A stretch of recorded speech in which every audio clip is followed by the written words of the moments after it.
Right, so for those who don't know, Thomas Partey is a Ghanaian midfielder. He plays for Arsenal. He's arguably one of the best in the world in this position. And that's what makes the situation so awkward because he's been alleged to have assaulted both physically and also doing that unspeakable act to one of his ex partners.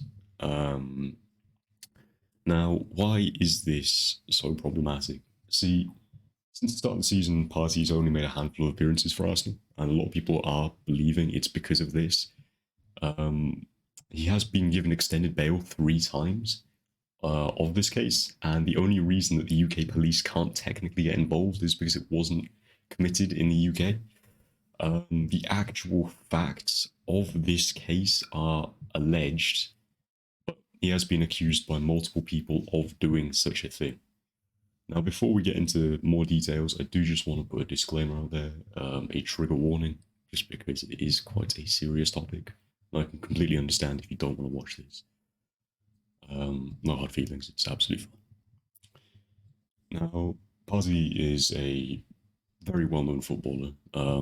Many people that will follow the Premier League, or before that, even La Liga, he played for Atletico Madrid, one of the biggest teams in Spain as well. So he's played for a lot of big teams across Europe.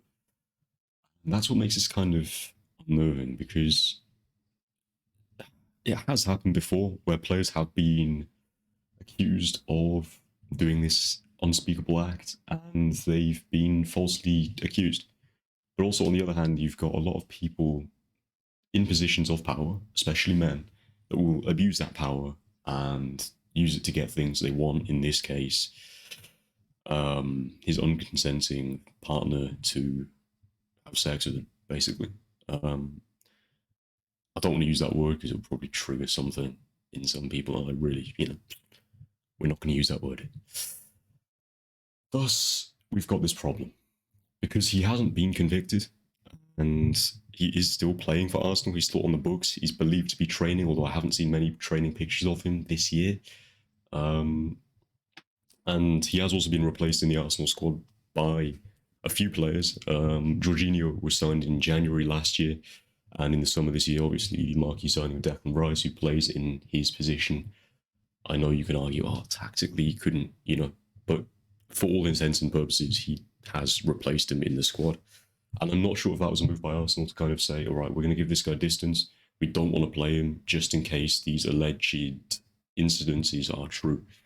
So what she actually alleges, she posted on Twitter, so definitely not Shah is the tag, and she said that basically she was abused, her unconscious body was left sore and bleeding the next day, i.e. she was brutally assaulted and then taken advantage of, which is a very, very heavy accusation to make. It just is what it is, and I think, well, when someone's alleging something like this, although it might be easy to shrug off, especially if you're a fan of a club, I am an Arsenal fan by proxy. My father supports Arsenal. I support them by proxy of that. But I think that there is so many things that are just muddying the water here, because obviously she'll get a lot of grief from Arsenal fans. Will be like, oh shit, this guy's like a key part of the squad. He's one of the main reasons we finished second last year. Him not playing this year has maybe taken an arrow out of the quiver. But it's one of those, I would rather we act with integrity and do the right thing rather than win a title and then kind of, it's almost bloodied, I guess, if we have any success this year and he's been playing, because it's like, well, yeah, you've won, but that guy should have potentially been in prison. And if you're wondering why the UK police can't technically get involved, is because they were on a 10-day holiday, it says here, and she was assaulted during that 10-day holiday, which is outside the UK jurisdiction. They were in Spain. And so you might also be thinking, well, what about the Spanish police? And this is where it gets a little bit more strange, because you had 2 alleged instances in Spain, and both were dropped with bail. And this is the 3rd thing that's happened in Spain, and this is the 3rd thing that's been dropped with bail in Spain. And so it's not that he's guilty, because obviously that's not how the legal system works. He's not guilty. But it does look slightly suspicious. There have also been rumours that she was paid off, which is why it kind of went quiet for a bit, and why this isn't in the mainstream media. But I don't want to get too conspiratorial here. There's Mr. Party's only played fucking 4 or 5 games this year. And quite a lot of the time it's injury. And just before he's about to return from injury, he gets injured again in training and he doesn't play matches. And so most of what this leads me to believe is that the club are just being really careful with this situation, trying not to get too involved and trying to kind of stay careful away from it. As someone that has been a victim of this kind of thing, not exactly this, but similar, it makes me incredibly uncomfortable having someone like this at the club, if this is the case. Now, like I said, it might not be, but for now, because there's no real proving either way if he's innocent, and technically he is innocent by the legal framework, innocent until proven guilty. But Mason Green was also playing football, and he's definitely not innocent. We've all heard the voice notes. And that's the thing that makes me more annoyed about this, is it's kind of more confusing, because there is no real clear evidence either way that he's innocent or guilty. And I guess by the legal framework, he's innocent because there isn't enough proof to say he is guilty. You know, innocent until proven guilty to well-known societal standard.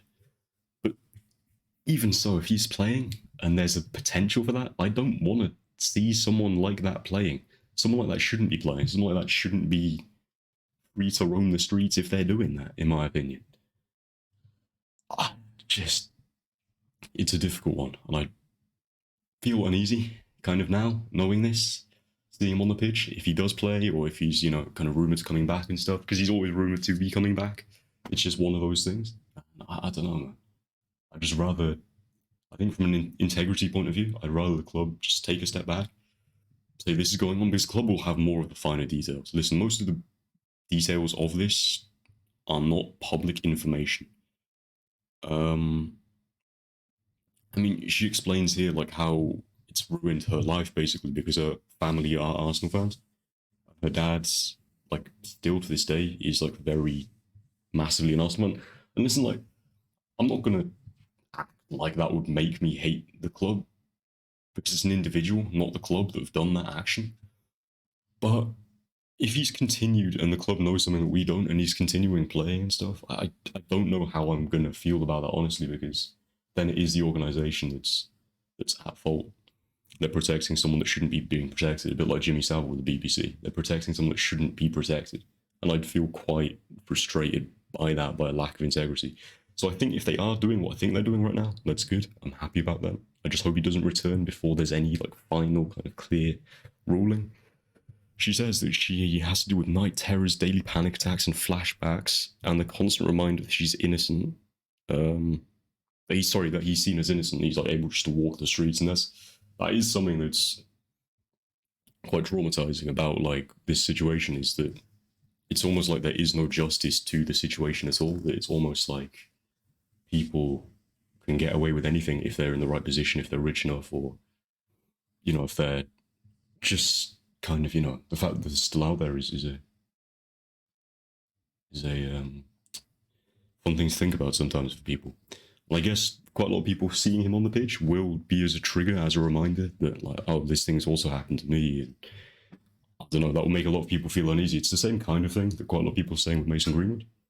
Is that like it's just a trigger that you don't need when you're at a football game? If you've got someone that's like that in the stands, there'll be men, women, hopefully not, but there might even be children in the stands that have gone through similar things or seen similar things, and might give them a negative like reaction just from seeing them because of the neurological links between these events. Like, oh, he's done that, or he's been accused of that. This has happened to me, or a family member, or someone I love. It's the lines are easy to draw, right? And so I think just for all intents and purposes, and listen, it might just be a lie, it might be a malicious kind of ploy, but until it's all sorted out, which it really doesn't look like it is, I do not want to see him again in an Arsenal shirt.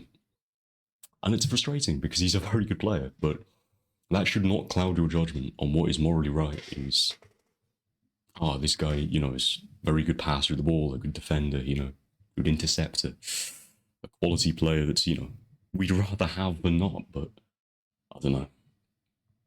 We'll have to see. Time will tell.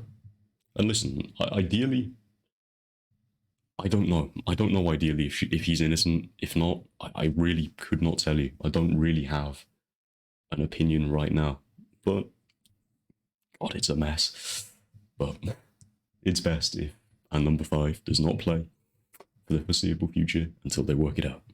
Because let's be honest as well, it's not exactly like we hugely need him right now. So if the club do compromise their morals just to win a title, I will be quite flabbergasted, quite annoyed, and honestly, I'm gonna have to reevaluate my position with the club if this is the case. However, I doubt it'll be that drastic, and hopefully it's not. Hopefully this all cleans itself up, or, you know, at least there's more information that comes out publicly or privately. I really don't mind. As long as it gets sorted out, that's all I'm hoping for. Alright, that's that. See you soon. Bye bye.